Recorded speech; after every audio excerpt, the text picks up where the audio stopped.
Yeah, I mean, I definitely really enjoyed the game. There isn't much.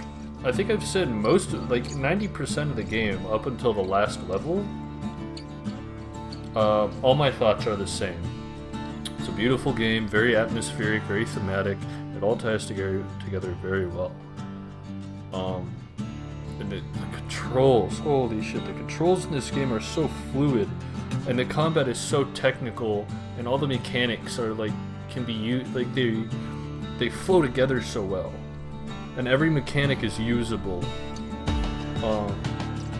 to alter your play style. Like say, like there's disadvantages and advantages to using every weapon. Like there are times where I did not like using the dual pistols for the situations I was in, or I didn't like using the scatter, or the scatter gun, or the scrap gun, whatever it's called, scrap musket, whatever it's called. There's definitely situations where having those things were just not good. They were just bad situations to have those in, but I developed my play style around using the hammer, so really I didn't want to change that because that was my foundation. But I could definitely see where a lot of the other, like that machete, it could be so strong with the upgrades you get. I mean, just amazing.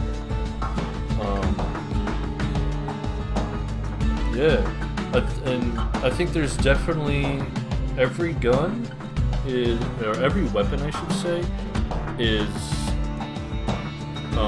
viable within its class. All the melee, you can interchange all the melee weapons, and it's just a playstyle change basically. You can interchange almost all of the range weapons, and it's just a playstyle change. The only problem I have with the ranged weapons is the mortar and the carbine.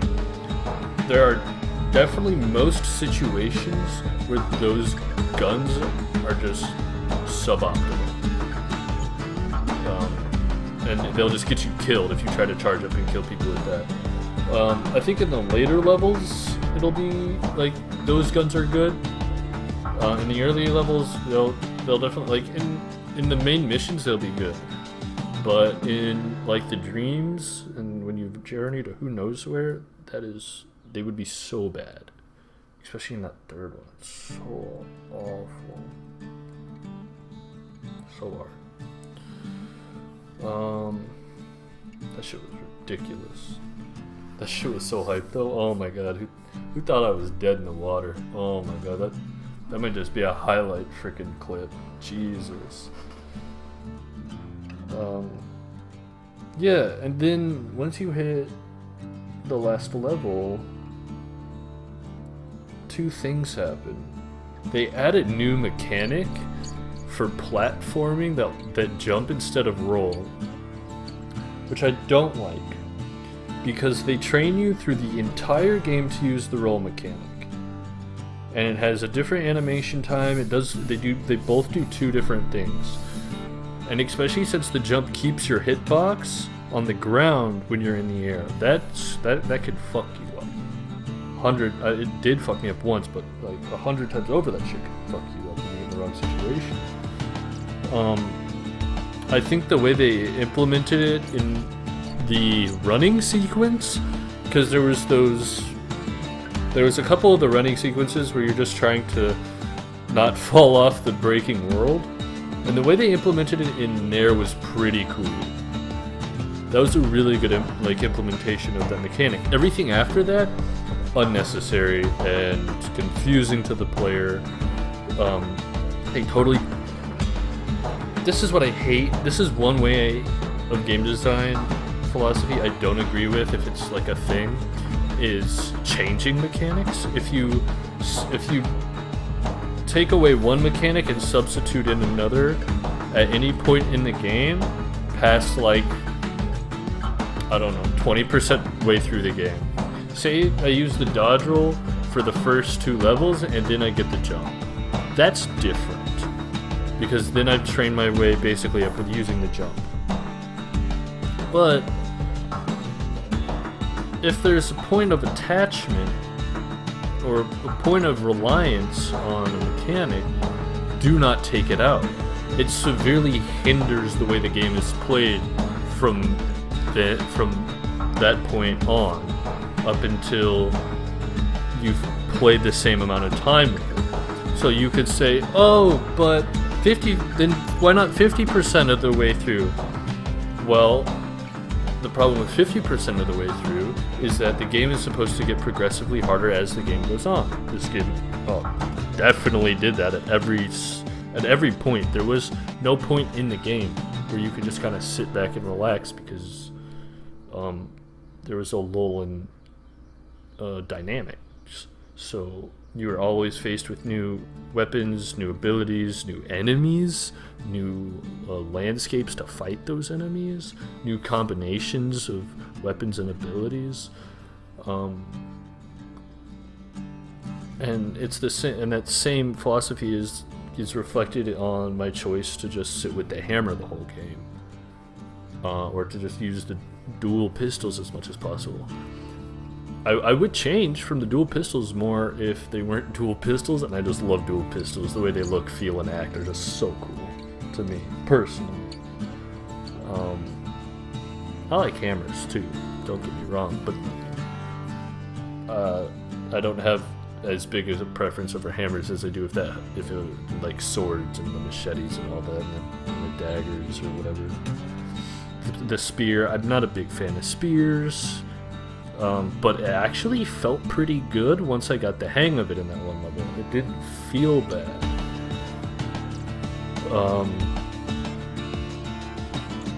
Yeah, so the fact that they changed. When I say change, I mean they took away a mechanic and substitute one in to try to do the same, to try to be in the same spot as the previous one. So when they changed mechanic, it's such a bad way to design a game, in my opinion. It really is. The fact that it took place at the last level, and the fact that it doesn't actually hinder you in the combat is good, because how they did it was you basically platform your way. I think you kill a few enemies through the platforming bits, but it's not unbearable. And it's in an area where the dodge roll would hinder you anyway because the platforms are so tiny. So like, the way they did it was really good. They basically said, I'm glad I have this over the dodge roll, but I think they designed the rest of the game around that change. They didn't design the game and didn't put the change in. That'd be weird. It's like, how does he get from platform to platform? Oh, just give him a jump instead of a dodge roll. That didn't happen. So the way they implemented it was really good, and then you do the running scene, which I loved. That was so good. And then after that, I think you platform a little bit more, and then you find the bull battering ram, and that bugs me.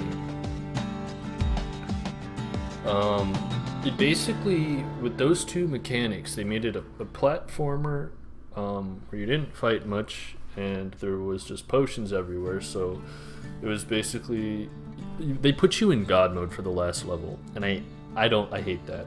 The last level and the last boss fight are supposed to be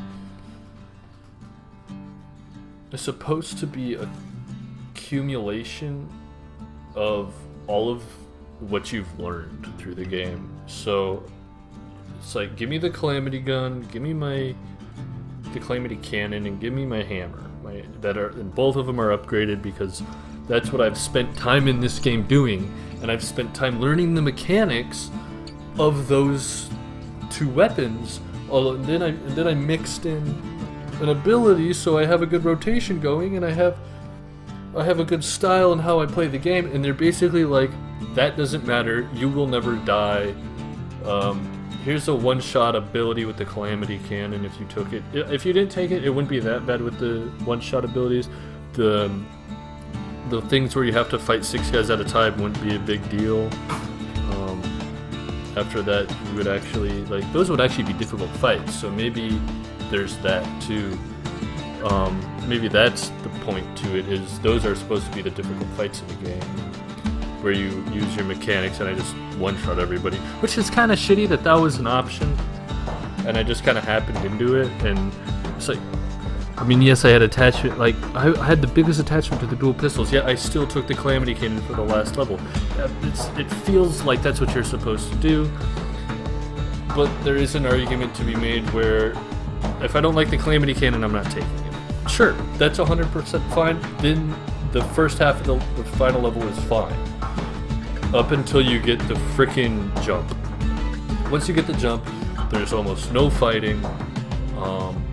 It's all just kind of running through the first, we'll break it into thirds, even though it's more like halves, 2 quarters and a half. So for the second third, you just run through it, nothing happens. So then in the last third of that level, you basically run in, you do nothing, and then you pick up the battering ram, and you literally one-shot everything with it. And you just one-shot your way up until the final boss, and then you just kill the final boss with it in like 4 or 5 hits. It's so ridiculous. I don't have to use any mechanics. This could have been the first level of the game, more or less, but then the rest of the game doesn't make sense. It's like it literally felt less intensive than the beginning of the game did.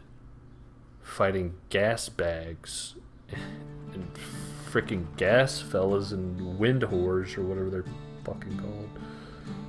Oh, that aggravated me. I'm like, wait, this doesn't feel rewarding whatsoever to just put it into God mode. That's like if I played Skyrim all the way up. I did every side quest, I had every piece of gear, I had everything up until Alduin. And yes, technically at that point you can one-shot Alduin with all the, like, bullshit items you have. So, but say he's skilled and he could still shit on you, right?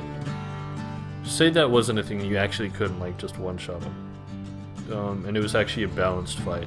It's basically like if that happened, and then I literally went into the console and typed in the God mode, and he just couldn't kill me, and I just whacked him with a freaking steel dagger 300 times and just killed him. That's kind of what it felt like, to be honest. It felt like cheating.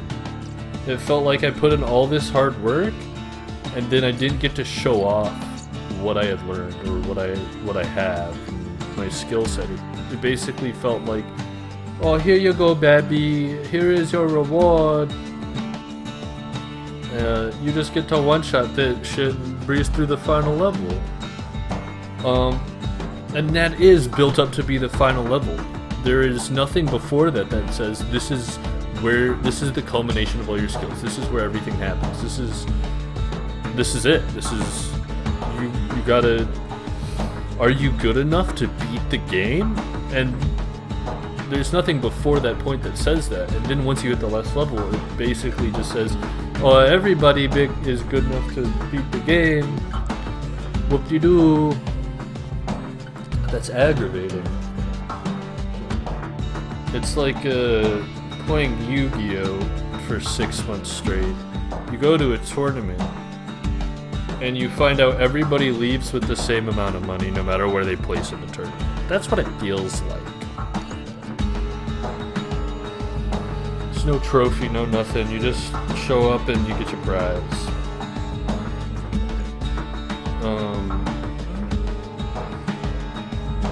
Yeah, that's really my only complaints about the game.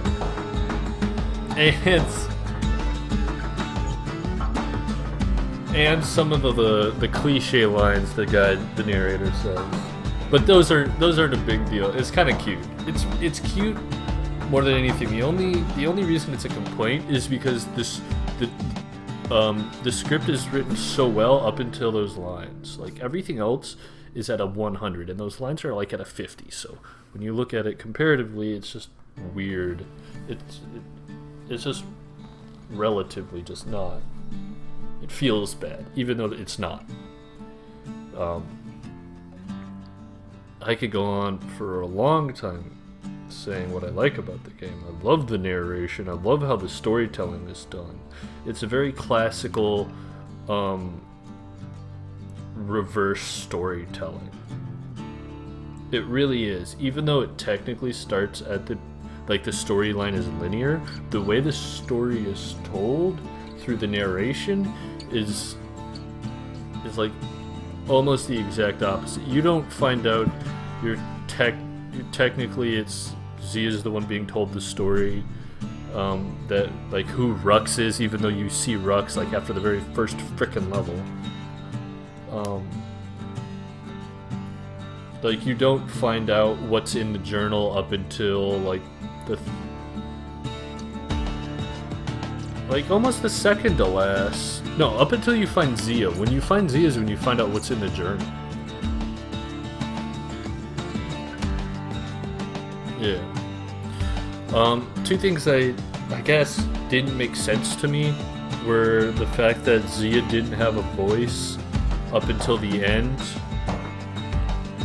Which is weird, because technically you're viewing this from the point of Zia, correct? She's the one being told the story, so like you're looking through it, her eyes, and it basically gives your perspective a voice, which is really weird to do in storytelling. If the character isn't the narrator. If I was playing as Zia, it'd be fine. But the problem is I'm playing as a blank slate known as the Kid. He doesn't have a name, doesn't have a voice, doesn't have a personality. He is the player.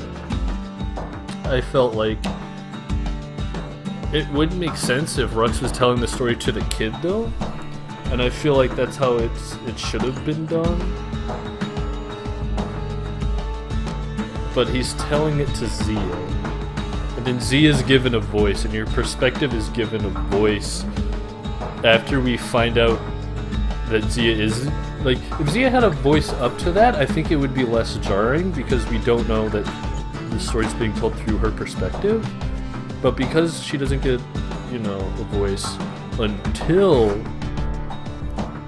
Well, I guess she does sing, but she doesn't speak after the song. And this song just feels like all the other background music, to be honest. It doesn't feel like her voice.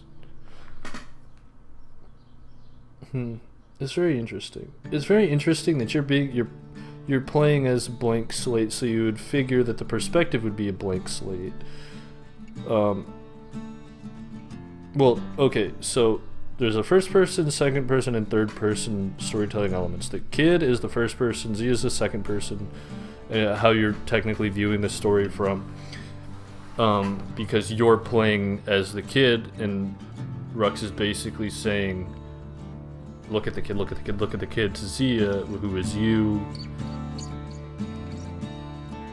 I don't know, it just bugged me when they gave her a voice. I thought it was cute, and they did it tastefully. It bugged me. I don't know, maybe I'm just being stupid, and I'm just being unreasonable about it. But, it's just a long tangent off of why I actually enjoy this game. All of the mechanics of the game are usable, which is almost perfect game development. If every single mechanic of the game can come in and be used in an equal form, then it's such a good game.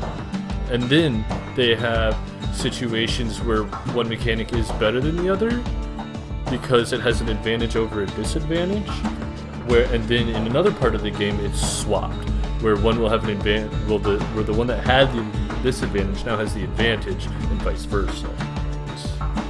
It's really beautifully crafted that way, and it feels super clean. Everything is smooth and easy to move around in. The combat is just so intricate and beautiful. The way it's played out. There's the thing where you're hit with a new dynamic element in the game. Like throughout the entire game, every single level, there's either a new enemy or a new weapon or a new ability. And I've already said that, but it's such a good way to design a game. It makes your game feel like, it makes the investment in the game feel worthwhile. There's no point of stagnation where it's easy to put a game down. When your game stagnates, that's where the player is eaten at most. In a game like, a player is more susceptible to putting a game down and leaving the game down in a point of stagnation. Where I can think of is like Assassin's Creed, where you're like running throughout a town and you're trying to complete a bunch of side objectives. All the side objectives in some newer Assassin's Creed games feel very copy-paste, and it feels like a point of stagnation. You have the same equipment for all this shit, and you're just doing all the same shit you've done before, and not much is new. And it's very easy to go 60% through that game, and it's basically like, here, we need you to do like 9 sea battles in a row. Okay, I get 6 of I get through like 6 of the sea battles, and I go, I can't do this anymore. I'm literally just playing Sea Battle Simulator, and the reason I don't like that is because, well, I'm not here to play a Facebook game and just do the same shit different day. It's not what I'm looking for in a dynamic experience. It's not what I put money into. If I wanted to do the same thing over and over again, I'd just go to work more. I'm trying to not do that. I'm having to have I'm trying to have a fulfilling experience, and Bastion does that so well. It's such a fulfilling experience. And then there's the same thing there's another thing I like about this game, is that there's no filler content. Yes, you can repeat each dream sequence over and over again, and that can be filler content, but for the purposes of getting through the game, it's not. There is no point where it's like, oh, level 5 looked exactly like level 4. I'm basically just doing the same stuff. In level 6 and 7, I didn't get any new equipment, and I'm basically just running through each of the levels with the same equipment I had in level 5. There's none of that. Everything is so well done, and there's no filler content. Yes, it's a shorter game because of it, but you don't have to wade through bullshit. You see exactly what you paid for in this type of game. It's so cool. There's so much more I could say. The fact that you have a player adjustable difficulty in the shrine, that's amazing. Number one, adjustable difficulty is probably one of the smartest game design concepts ever invented. The first I ever noticed it was in Lego Star Wars 2, the original story, the 4, 5, and 6 episodes. I love Lego Star Wars 1, but I love that franchise, the Lego Star Wars franchise. I just love it. I grew up playing it, so I have a bias towards it. But you can turn on and off auto adjust difficulty, and the game will get harder if you have that on and you are doing well. I love that. And then when you're not doing as well, it dials it back. That's such important game design aspect, is difficulty, because it's basically a synonym in this media for engagement. When you are engaged through difficulty and the proper difficulty level, if you are engaged, or it keeps you engaged, the proper difficulty level will 100% keep you engaged in the game. So if you have an auto adjust, algorithm and formula or whatever that has you saying, oh, the game's too easy, I might as well throw this on, and the game will scale up to the perfect point of your performance. Oh, I love it. It keeps you engaged so well. And the fact that it'll dial it back, say, I don't want to use the hammer anymore, and I want to change up my whole style, and I want to change up the mechanics that I'm learning, but I'm at a more difficult point in the game. It'll dial it back to allow me to progress and stay engaged in the game, but it'll also let me become more diverse mechanically and stylistically, and that's beautiful. I just noticed this game was made in 2013, which is pretty cool. I was wondering when this game was made because some of the graphics just look older. I wouldn't say 2013 old, but it was an indie game, and that's excusable because the animations are freaking amazing in this game. Everything feels good. Yeah, and then I lost that point. I was trying to talk about the adaptive difficulty. The fact that I could go, if the game's feeling too easy for me, I could go into a shrine and just put on as many idols as I feel like are needed for me to have a fulfilling and engaging experience within the game. Because you can see it in my gameplay. In the early levels, I'm just breezing through. I literally don't get downed at all up until, I don't know, I'm already like 85, 90% of the way through the game is when I get my first down, my first failure. And even then, they give you one free revive per level or some shit like that. They give you the extra chance, or they give you the one chance. And even with that, it was like, I never failed a level. I really only failed that one dream sequence when I had that idol on. And then even that, after that, I got through up. I got through it after I adjusted my idols and my loadout. But it was actually a really cool experience, actually running into a difficult part in that game. Even though it was fairly repetitive, because the dream sequences are the only repetitive aspect of this game, more or less. Even though we didn't delve into the proving grounds at all, so I don't really know what that's about yet.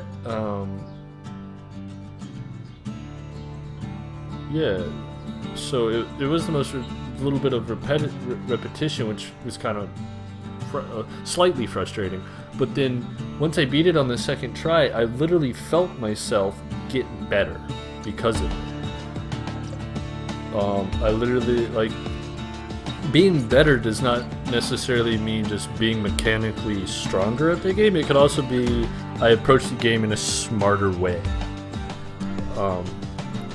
And I think I did both mechanically and intellectually. I got better at the game because I ran into a difficult part. So maybe I was a little conservative with idols, and if I go through New Game Plus at all, I will definitely just like light those babies up like nobody's business. That should be fun. There's more I wanted to say. I love tracks in this game. The soundtrack for this game is beautiful, and it's what it's famous for. Bastion, from what I've heard, is famous for its narration and its soundtrack. And I think it needs to, I could be wrong, it needs to be famous for a lot more than that. It's a beautifully well-crafted game. I'm actually sorry for myself that I didn't actually finish the last time I played this through. Leaderboards.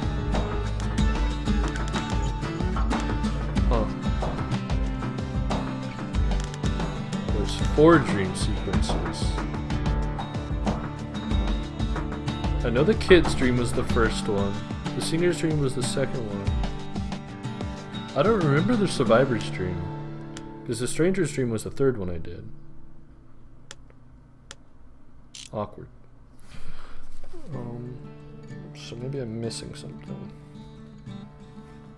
And then, the progression in this game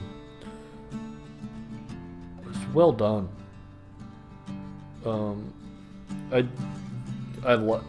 I disliked and liked how they forced you to use each weapon once.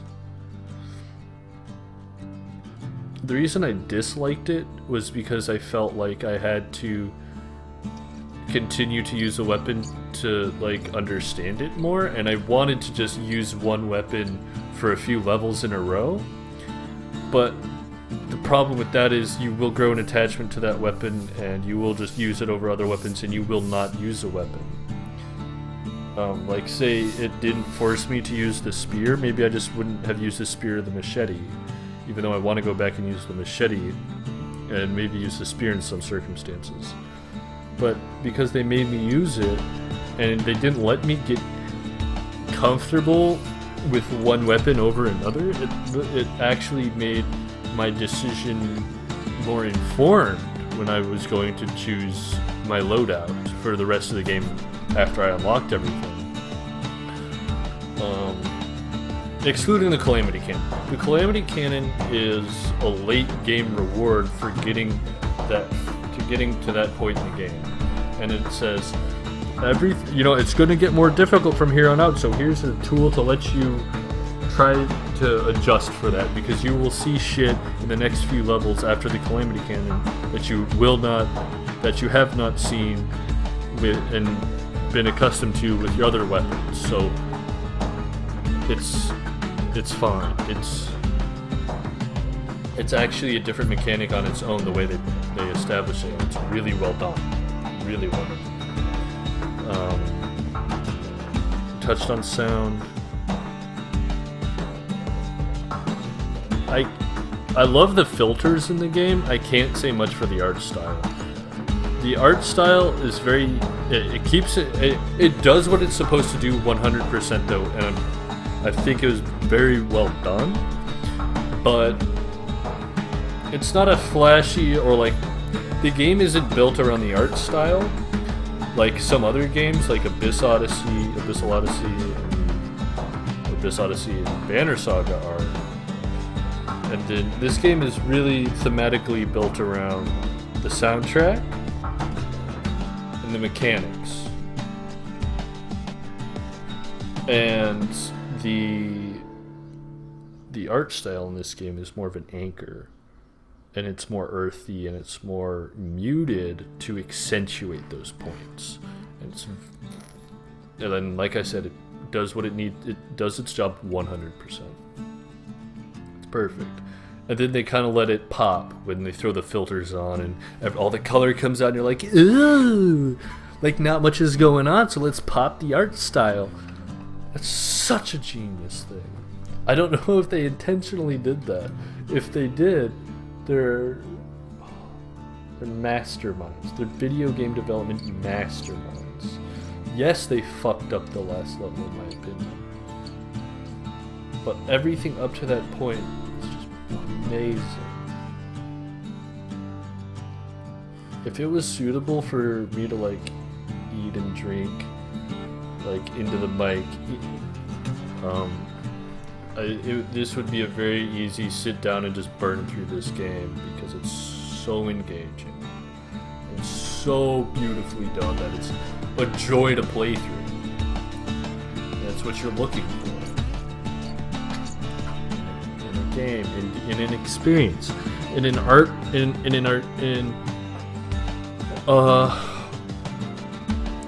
a video game. That's what you're looking for. I was trying to explain something, but it's very difficult for me to explain about art forms and experiences and mediums and how video games are and something. See, I can't explain it. It's difficult.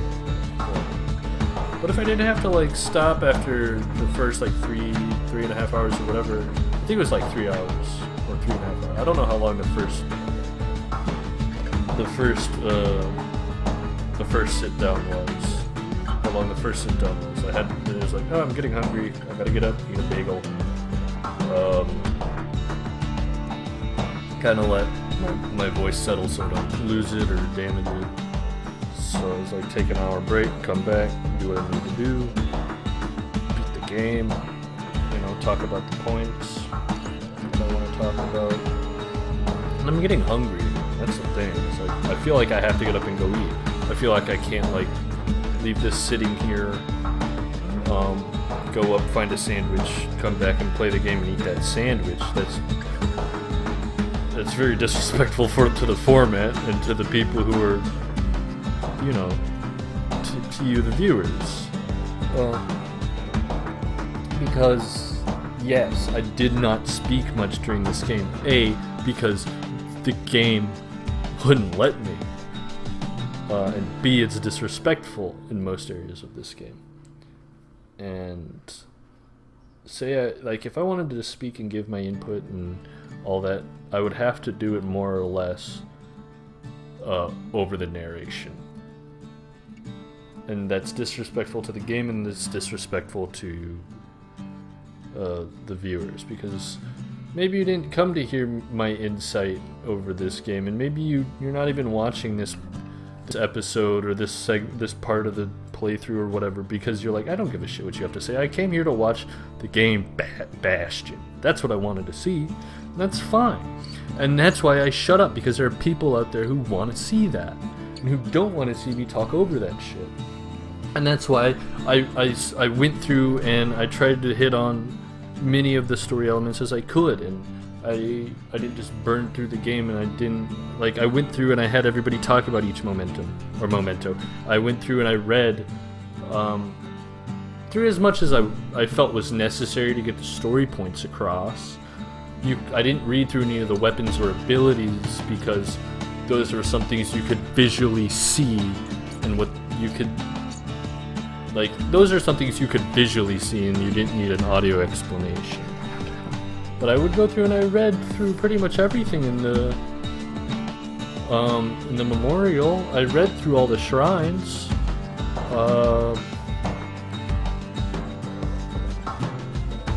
Yeah, anything that wasn't mechanically present that I didn't read through. But I let all of the narration through because of this, and for the people that just want to see that point of the game and get all the story, and I went through and went to each location and hit the info button so you could get that little bit. Truth be told, yes. Okay, some of those things I would have done on my own, and some of those things I wouldn't have. Yes, I would have shut up during the narration because I want to hear that on my own. As a player, I want to hear that. That's me selfishly. No, I would not have read through all the idols. No, I would not have hit the info button on all of the little locations. Maybe one or two. That's it.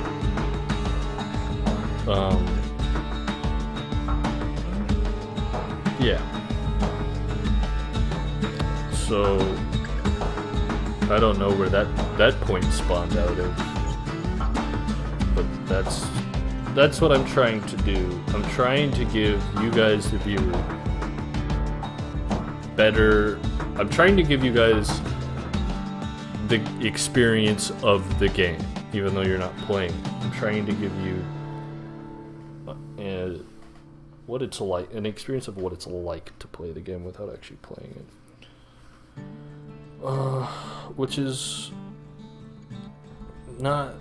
Which I guess is the purpose of the playthroughs, is to show you guys what the game's like, and it's a good reference material for me if I need to reference to something.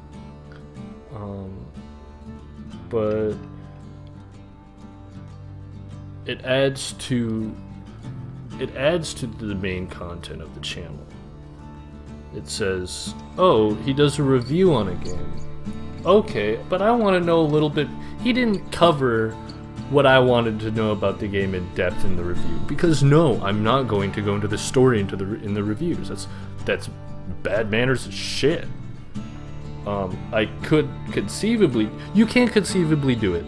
You could just put up a spoiler alert thing. You could say skip to this point in the video, and you won't get spoiled any of the story, because a review is like one of the earlier steps someone would take if they're looking to purchase a game. Say you're looking to purchase the game Bastion, you end up coming across my review.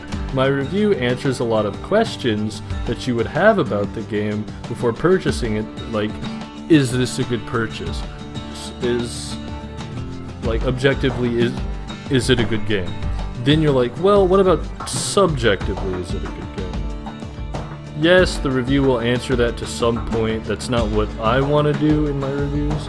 That's what I'm trying to do here, and it's trying to be in addition to the reviews. It's like, well, I'm not interested in the story. I'm just kind of interested to see if the game looks fun mechanically, and if I can, you know, get some play. If the game's worth $20, will I get 20 hours out of it, or will I get 40 hours of it, or will I get 10 hours of it? However you rate your experience to dollar to hour to whatever ratio, because it's a fucked up ratio, and it needs a little bit of explanation. Hopefully I could drop in the laboratory and I could run the algorithms and do the experiments to figure out what the ratios are like, and then we can apply it to each person, because that ratio will be 100%, not 100%, it will be different 100% of the time for each person. Even if it's slightly different, it will be different. Because some people are more frugal with their money, some people are more frugal with their time, and all that. So yeah, that's what we're trying to do here. That's what we're trying to figure out. Or not figure out, but that's what we're trying to establish, is a second means. After you see the review, you can come here and look through a little bit of it. You don't have to look through the whole game. Look through the first few levels and say, this looks interesting. And you could look at the timestamps on all the videos for me to complete the game, and you go, oh, that's a decent amount of time to complete the game. And even if I go further on, you could say, wow, he's even like going beyond completing the game. Maybe this would be a good purchase for me. That's what we're trying to get through to you. And then there's the double-edged sword that is beautiful in these kind of playthroughs that says, I'm not looking to purchase this game whatsoever, I just want to see it, or I just want to listen to this dude talk about video games, or whatever other aspects that are in playthroughs that are not in game reviews. That's what these are here for, and that's why I post them. Yes, I constantly say they are sub-content, and they come after, and in the priority list they come after everything else, because it's not about the playthrough on this channel. But I post them to the channel because I do not wish to exclude those viewers. Plain and simple. If I'm playing through the game already to do a full game review, I might as well record it. I might as well commentate on it while I'm doing it, and put in a little extra time. Not much effort, but a little extra time. Or not much extra effort, but more time to give you guys a different type of experience on the channel. Maybe that should go in a different video. But then again, who gives a shit? This is a playthrough. It's relaxed. Nobody cares. I can do whatever I want with it. You guys could have turned me off 5 minutes ago, or you guys could keep listening to the sound of my voice. Who gives a shit? That's what it's here for. It's to diversify. It's beautiful. And it's and we beautifully transitioned here because the game is so diverse. Ooh. So, yeah. I think that's where we're going to stop this sit down for now. If you're sad that the game Bastion is over and that there isn't a sequel, there might be. Let me open up a web browser and check if there is a Bastion sequel. Sequel ruled out by developer. Is there will there be a Bastion 2? So no. Doesn't look like there's a second Bastion. So it's like, if you're sad that there's no more Bastion content coming out of this channel, well, don't be sad, because I'm going to continue playing this game. New Game Plus, baby. Here we go.